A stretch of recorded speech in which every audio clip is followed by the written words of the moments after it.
Good morning बच्चों। अभी तक हम लोग पढ़ रहे हैं व्याकरण पाठ 3 अर्थ की दृष्टि से वाक्य के भेद।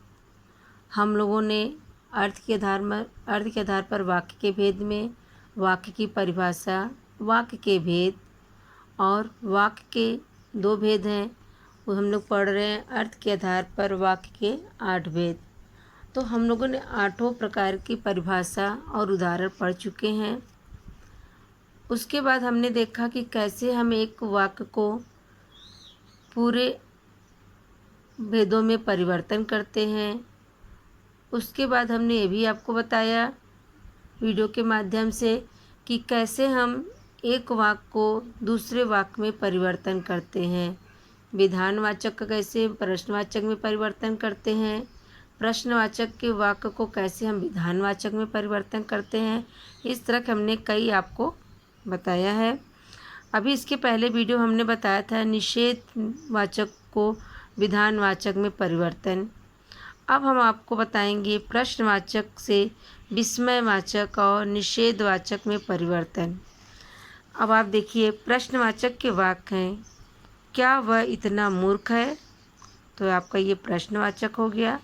उसी को हमें विस्मयवाचक में परिवर्तन करना है बच्चों।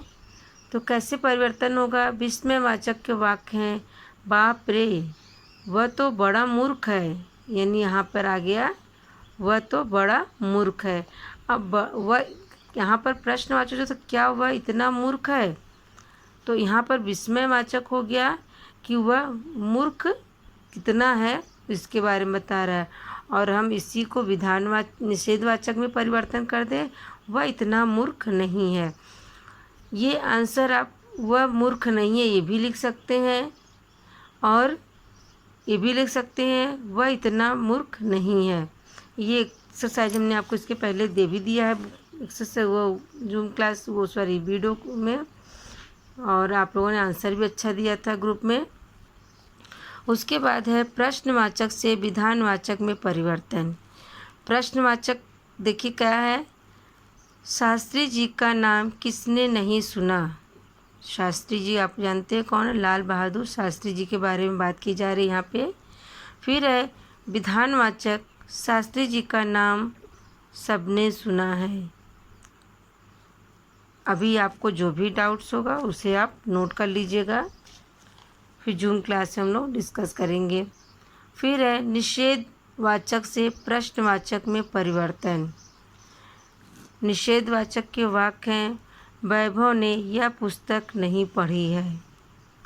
उसी का प्रश्नवाचक में है, क्या वैभव ने यह पुस्तक नहीं पढ़ी है, अथवा क्या वैभव ने यह पुस्तक नहीं पढ़ी है। यानी दोनों क्वेश्चन आपका एक ही जैसे मतलब आपका दिया है निषेध में कि वैभव ने यह पुस्तक नहीं पढ़ी है, तो यानी आपको बताया जा आपसे पूछा जा रहा है कि ये क्या वो ये पुस्तक को नहीं पढ़ा है। तो वहीं पर आपका दिया है प्रश्नवाचक में, क्या वैभव ने पुस्तक पढ़ी है, प्रश्नवाचक। और प्रश्न आपका ये भी हो सकता है, क्या वैभव ने यह पुस्तक नहीं पढ़ी है, यानी ये भी प्रश्न हो सकता है। कि यहाँ नहीं लगने से आप ये मत सोचिएगा कि निषेधवाचक के वाक्य है, ये प्रश्नवाचक के वाक्य है, क्योंकि आपके यहाँ पे आरंभ में क्या लगा हुआ है। उसके बाद है विस्मयवाचक वाक्य में प्रश्नवाचक और निषेधवाचक परिवर्तन। अब विस्मयवाचक का वाक्य है, वाह तुमने तो कमाल ही कर दिया। प्रश्नवाचक के वाक्य है, तुमने कौन सा कमाल कर दिया। अब यहाँ पर आपका कौन सा आया है, तुमने के बाद तो जाहिर सी बात है कि आपको पूरे वाक्यों में आंसर देना है, तो इसलिए ये आपका प्रश्नवाचक जो है शब्द वाक्य के बीच में लगा है। फिर है निषेध, तुमने कोई कमाल नहीं किया। अब यहाँ पर बता रहा है कि तुमने कोई कमाल नहीं किया, तो ये आपका प्रश्न निषेधवाचक हो गया, क्योंकि यहाँ पे नहीं का चिन्ह लगा हुआ है। ये पाठ ये समाप्त होता है, लेकिन अब एक बार हम आपको फिर से पूरे पाठ का रिवीजन करा दे रहे हैं, ताकि इसके बाद जो वीडियो में हम एक्सरसाइज भेजें और क्वेश्चन आंसर भेजें तो आप उसे आसानी से समझ कर लीजिएगा। और कोई भी कन्फ्यूज़न होगा उसे हम लोग अगले वीडियो में या जूम क्लास में डिस्कस करेंगे। तो अभी हम लोग पढ़ रहे थे अर्थ की दृष्टि से वाक्य के भेद। तो वाक्य क्या है? तो कई शब्दों के सार्थक समूह तथा व्यवस्थित हो, जिसका पूरा आशय प्रकट हो, उसे वाक्य कहते हैं। अब वाक्य बनता कैसे है? छोटी से छोटी इकाई यानी वर्ड को कहते हैं। यानी छोटे से छोटी इकाई को जिसका खंडन न किया जा सके उसे वर्ड कहते हैं। और वर्णों के व्यवस्थित समूह को ही शब्द कहते हैं। और शब्दों के व्यवस्थित समूह को जिसका अर्थ स्पष्ट हो सके उसे वाक्य कहते हैं। वाक्य दो प्रकार के होते हैं, रचना के आधार पर और अर्थ के आधार पर। रचना के आधार पर वाक्य के 3 भेद होते हैं, सरल वाक्य, संयुक्त वाक्य और मिश्र वाक्य। तो बेटा हमने आपको बताया था कि आप लोग क्लास 6 में दोनों भेदों के बारे में पढ़ चुके हैं। बट रचना के आधार पर वाक्य के भेद ये 10th का सिलेबस है, इसलिए इसे आप लोग 10th में पढ़ेंगे। और 9th का जो सिलेबस है वो हमारा है अर्थ की दृष्टि से वाक्य के भेद।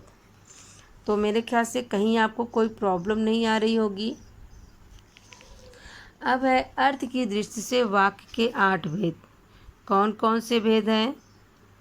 कथनात्मक या विधानवाचक वाक्य, नकारात्मक या निषेधवाची वाक्य, फिर है प्रश्नवाचक वाक्य, आज्ञार्थक या विधिवाचक वाक्य, फिर है विस्मयादिबोधक या मनोवेगात्मक वाक्य। हमने आपको बताया था कि मनोवेगात्मक वाक्य यानी कोई बात सुनने के बाद हमारे मन से जो शब्द निकलते हैं उसे ही मनोवेगात्मक वाक्य कहते हैं।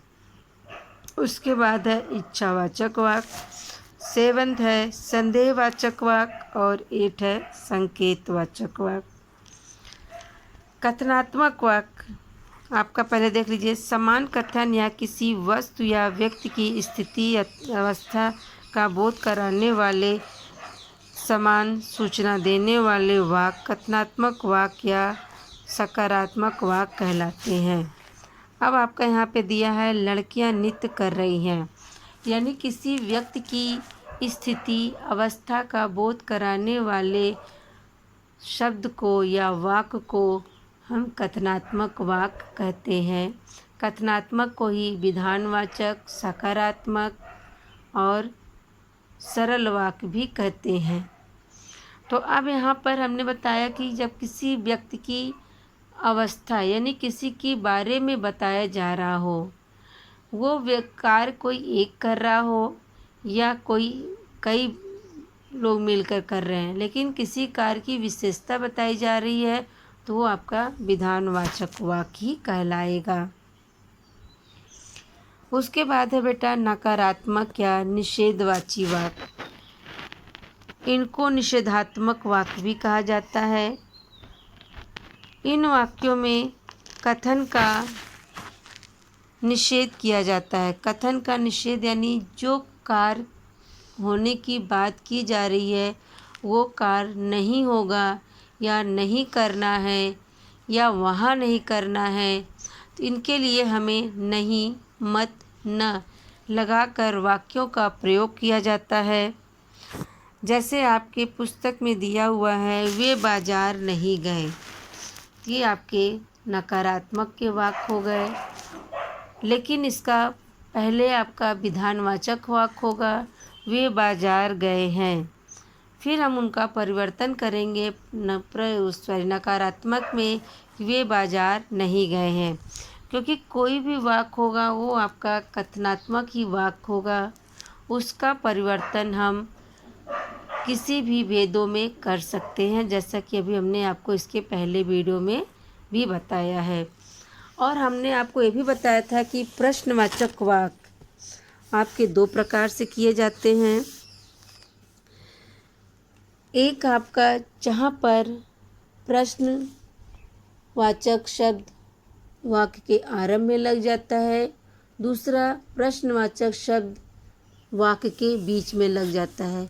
जब प्रश्नवाचक शब्द वाक्य के पहले लगता है तब हमें उत्तर हाँ या ना में देना होता है, और अगर प्रश्नवाचक शब्द वाक्य के बीच में लगता है तो हमें प्रश्न का उत्तर पूरे वाक्यों में देना होता है। और एक तरह से ये भी होता है कि हम किसी को बात को टालना चाहते हैं, किसी कार्य को नहीं करना चाहते हैं, तो उसके लिए भी हमें नकारात्मक शब्दों का प्रयोग करते हैं, लेकिन उसमें नहीं, मत और न का प्रयोग नहीं होता है। वे एक तरह से बात टालने की बात होती है। जैसे दिया है, मैं थोड़ी ही डरता हूँ उनसे। कहने का तात्पर्य है कि मैं उनसे नहीं डरता हूँ, लेकिन एक भाव देने के लिए कहा जाता है कि मैं थोड़ी ही डरता हूँ उससे, यानी मैं उनसे नहीं डरता हूँ। जैसे कि कोई भी वाक्य ले लीजिए कि मैं वहाँ जाने से रहा, तो मैं वहाँ जाने से रहा यानी मुझे वहाँ नहीं जाना है। फिर उसके बाद है, अब तुम मेरे घर क्यों आओगे, तो यहाँ पर नहीं आओगे कहने का है, लेकिन यहाँ पर उसे हम सीधे शब्दों में न कहकर हम थोड़ा सा उसे अपने शब्दों में उसका भी प्रयोग करते हैं। फिर है उसके बाद आपका प्रश्नवाचक वाक्य। प्रश्नवाचक वाक्य को बेटा भी हमने अब थोड़ा सा इधर कर दिया है, लेकिन वो आपका निषेधवाचक ही था। निषेधवाचक भी दो तरह से वाक्य कहे जाते थे, मुझे ये बताना था, लेकिन उससे मैंने प्रश्नवाचक के बारे में बता दिया कि नकारात्मक भी दो तरह से हम लोग वाक्यों का प्रयोग कर सकते हैं। एक जो हमें कार्य को नहीं सीधे मना करना होता है, और एक कार्य को थोड़ा सा अपने भाव को प्रकट करते हुए बताना होता है, उससे ही नकारात्मक कहते हैं। अब हम देखते हैं प्रश्नवाचक वाक्य। प्रश्नवाचक वाक्यों में वक्ता कोई न कोई प्रश्न पूछता है। जिन वाक्यों में प्रश्न किया जाए अर्थात किसी से कोई बात पूछी जाए उन्हें प्रश्नवाचक वाक्य कहते हैं। ये दो प्रकार के होते हैं। ऐसे प्रश्नवाचक जिनका उत्तर केवल हाँ या ना में होता है। इनमें क्या प्रश्नवाचक शब्द वाक्य के आरंभ में लगता है, जैसे क्या वह खाना खा रही है। अब वह क्या वह खाना खा रही है, इसका वो प्रश्नवाचक जो है आपका वाक्य के आरंभ में लगा है, तो क्लियर है कि आपको उत्तर हाँ या ना में देना है। और उसी तरह अगर क्वेश्चन कर लिया जाए, आप लोग यहाँ से क्यों जा रहे हैं, तो ये आपका पूरे वाक्यों में उत्तर देना है। तो देखिए और भी एक्सरसाइज देख लीजिए कि क्या उसने झूठ बोला था, तो आपको हाँ या ना में ही बोलना होगा। फिर एक्सरसाइज, क्या आप अभी आओगे, इसका मतलब भी आपको हाँ या ना में देना है। उसके बाद अन्य प्रश्नवाचक वाक्यों में प्रश्नवाचक शब्द वाक्य के बीच में आता है, जैसे आप लोग यहाँ से क्यों जा रहे हैं, तुम कहाँ रहते हो, आपको कहाँ जाना है। यानी इन तीनों प्रश्नों का आपको पूरे वाक्यों में उत्तर देना है, इसलिए ये आपके वाक्यों के बीच में प्रयोग हुआ है। तो ये हो गया हमारा प्रश्नवाचक बेटा। उसके बाद आता है हमारा आज्ञार्थक या विधिवाचक वाक्य। जिन वाक्यों में आज्ञा, अनुमति, निर्देश, प्रार्थना या विनय आदि का भाव प्रकट होता है, वे आज्ञार्थक वाक्य कहे जाते हैं। जैसे कमरे से बाहर जाओ, ये आपका आज्ञार्थक वाक्य है। लेकिन यहाँ पर भी आपका अगर आज्ञा न दी जाए तो आपका वो विधानवाचक वाक्य हो जाएगा। फिर है तुम कल आना। थर्ड एक्सरसाइज देखिए, मेहरबानी करके आप शांत रहिए। फिर है कृपया मेरे साथ चलिए। तो हमने अभी आपको बताया यहाँ पर आज्ञा, अनुमति, निर्देश, प्रार्थना या विनय आदि का भाव प्रकट होता है। तो यहाँ पर मेरे साथ चलिए, यहाँ पे प्रार्थना भी हो सकता है, निर्देश भी हो सकता है। तो प्रार्थना और निर्देश बेटा प्रार्थना और विनय दोनों का अर्थ एक ही होता है, तो इसलिए आप इसमें कंफ्यूज मत होइएगा। यानी यहाँ पर प्रार्थना या विनय, तो या लगा हुआ तो आपको ये तो समझ में आता होगा, या कि यानी या तो इसके लिए प्रयोग होगा या तो इस शब्द के लिए प्रयोग होगा। उसी के बाद है विस्मयादि बोधक या मनोवेगात्मक वाक्य। विस्मयादि बोधक के शब्द आश्चर्य, हर्ष, शोक, घृणा आदि के भाव वक्ता द्वारा अचानक व्यक्त हो, उन्हें विस्मयादि बोधक वाक्य कहते हैं। जैसे अरे इतनी लंबी रेलगाड़ी। अब हमने आपको बताया भी था इसके पहले बेटा कि जो शब्द हमारे मन से अचानक भाव प्रकट होकर हमारे मुंह से शब्दों के रूप में निकलते हैं, उन्हें ही हम विस्मयादि बोधक वाक्य कहते हैं।